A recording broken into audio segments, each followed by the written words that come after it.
কই যাস তুই? এই অকর্মার সাথে গিয়ে তোর জীবনটা নষ্ট করবি নাকি?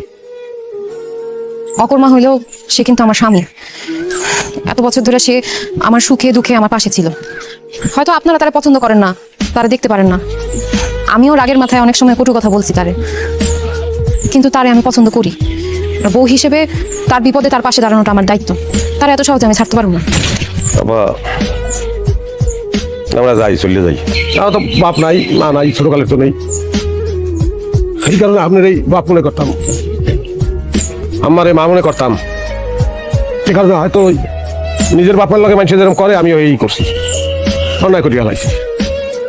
বাপ মা মরণের পরে যাই উঠছি, চাচার সংসারে চাচা আর চাচি যে অত্যাচারটা করছে আমার করে, হ্যাঁ কি করবো? ছোটকালে একলা একলা কামতাম, আর মনে হইতো কবে যে চাচার সংসারে তুমি উদ্ধার পাবো, মুক্তি পাবো আমি।